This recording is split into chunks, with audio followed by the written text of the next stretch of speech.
of the Pirelli Porsche Cup, and Johnny Molan, the fastest man in qualifying, also pulls front spot in the grid out of the hat from the top 6 qualifiers. The result for him already. Normally he doesn't manage to do it. Chris Healy alongside him on the grid was third quickest and grabs second on the grid. Our cameraman there, Adrian Bolton, 25th starter in this field of 30, so he will have a very exciting view of the start. David Saunders right up front as well. In behind Richard Finney. Going down the inside line, he'll be looking for third here, and he gets it as well. So great start by the men on the right-hand side of the grid. Everybody else fighting for position. Oh! Bolton took his hand off the wheel. I don't know whether that was to gesticulate or just to let the car sort it out. I think I tend to be doing the latter myself, so we'll give him the benefit of the doubt. And through they stream, this massive Porsche field.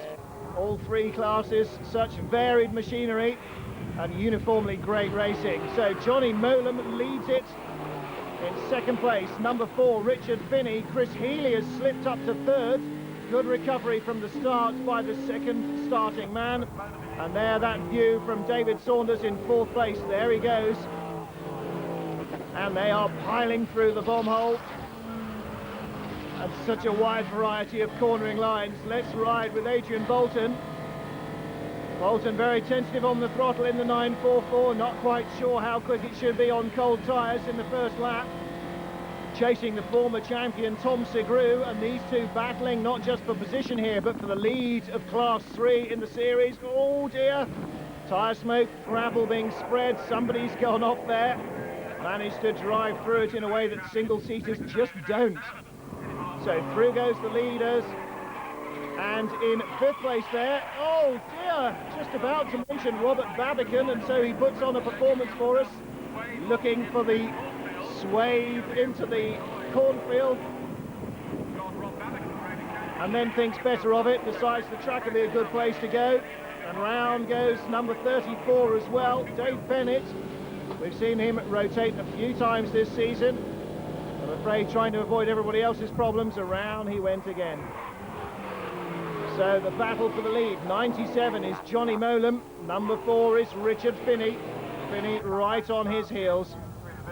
While Molan has been the pace setter all season and has occasionally been absolutely miles away from everybody else, but that's not the case at the moment. And a great view as we ride in the lead battle with Richard Finney. Finney piling on the pressure as they come through Coram. Rear-engined, rear-wheel drive against front-engine rear-wheel drive. Oh dear, and 34 goes off again. I wonder if Dave Bennett will recover from that one. He does again. Riding with Adrian Bolton, running down number 45, Urs Bresson. Bresson had slipped past him earlier, but a good outbraking move by Bolton brings him right onto the tail again of Tom Segru.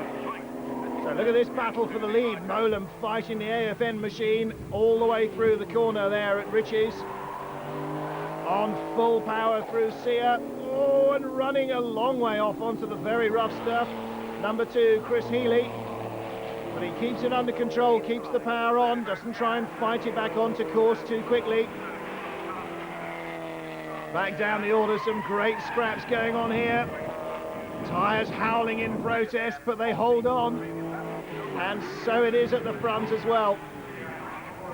Healy comes into Russell just behind the lead pairing. He's thumping the 944 over the curbs. He's really giving it everything. Johnny Molan leads it then. Porsche 993 in second place. Richard Finney, Porsche 944 Turbo. Third place, Chris Healy, Porsche 944 Turbo. Here the cars with the yellow windscreen stripes, the Class 3 machines, and Piers Maserati and Adrian Greaves right behind him just won't give it a rest. The 51 and 52 machines still at it, hammer and tongs. Some great dicing going on here. Through the bomb hole, Greaves still hanging on, unable to find a way past Maserati, and it's the same for the second place man, Richard Finney. And look at this, number 2, Chris Healy, getting much closer. He's taken to using that piece of broken up concrete there. He knows that it won't slow him down, and it gives him a much wider exit to the corner as they come out of Sia.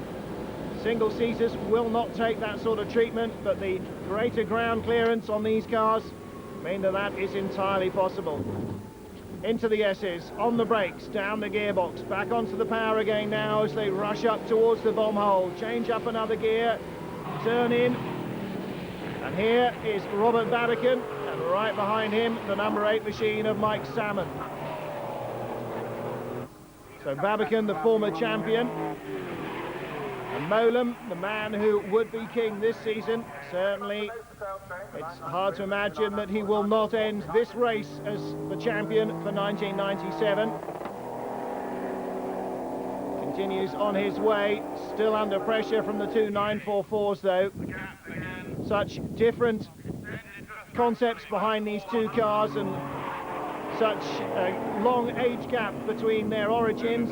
The 911 in the late 50s, early 60s, the 944 Turbo at the cusp of the 70s and the beginning of the 80s when it started its development as a 924 Turbo and then on through the 944s. Leading Class 2, Jason Saunders there, number 33 on his own. And under pressure for the overall lead still is Johnny Mowlem. Richard Finney won't give it up, and nor will Chris Healy. And Chris Healy now starting to think perhaps that it's about time Richard Finney moved aside and let a newer man have a go. Sure, Richard Finney is thinking no such thing. Not only are they dicing for position with each other, of course, but both of them would like to be the one who puts one over on Johnny Mowlem here. Finney again safely through Russell, and Healy hard on his heels. Now, is this battle swinging to a fight between the 944 turbos while the car ahead of them clears off into the middle distance? Or can they work together? They won't need to. Richard Finney spun it. Tyres howling in protest as Richard Finney asks just a fraction too much of them through Richie's there. Keeps it all alive, rejoins in the middle. Oh dear, in the middle of the Class 1 battles. Right behind Robert Babbicon there.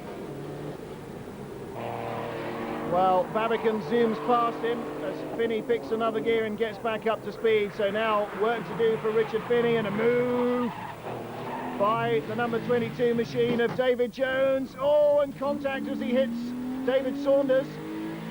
We're riding with Saunders, the number 3 machine. Oh, and they're all starting to go off now. Steve Tranter goes off in 41. Keeps it alive, the reversing lights are on, so he will rejoin. A little bit dustier perhaps, but unbowed. And as we ride with Richard Finney, he's trying to pick his way back up the order, having just avoided harvesting the corn himself. So Finney with a lot of 911s ahead of him now instead of just the one before. And the secret now is to calm down, relax, get the blood pressure back down. Yes, hands off the wheel to his crew. I don't know, what can you do, he says. And Robert Babbicon still dicing away there. Picks up the place and holds on to it. And here we go then, David Saunders still under pressure from David Jones. But let's have a look back at Richard Finney's accident. Coming down and just too quick into Richie's, tries to hold it. The 944, having none of it, avoids going all agricultural. Well, here is Johnny Mowlem, the leader now, starting to pick up the back markers. Dives down inside Stuart Scott. Scott gives him loads of room. Gentlemanly driving by the 944 man. And Johnny Mowlem will now have to fight his way through the traffic. David Saunders in 3rd place at the moment, but you can see just how far he is behind second place man Chris Healy. From our camera point, there is no sign at all of the leaders ahead of him. Blue flags are out. That's not for Saunders, that's for Robert Babbicon and number 5 Mark Sumpter. David Jones slowing dramatically. Oh, and Richard Finney almost caught out there as he exited Richie's on full noise. Babbicon spins again. Does he keep it alive? Yes, he does. Mind you, he's getting used to it by now. Here comes the Class 3 battle, and right behind Jamie Maserati and co is Chris Healy, the 2nd place man. Well, no chance of winning this one because Johnny Mowlem is well ahead of him, exiting Russell and heading towards the checkered flag. Mollem wins again and seals the 1997 Pirelli Porsche Cup Championship for himself. Well, what a fantastic result for Johnny Mollem, his 14th victory on the trot, and that's a fantastic performance not just from the driver but from the AFN team that prepares the car as well. He took the championship lead at Oulton Park on Good Friday and has not been headed since. So there is the happy champion. The minor positions in the series still to be decided in the remaining races.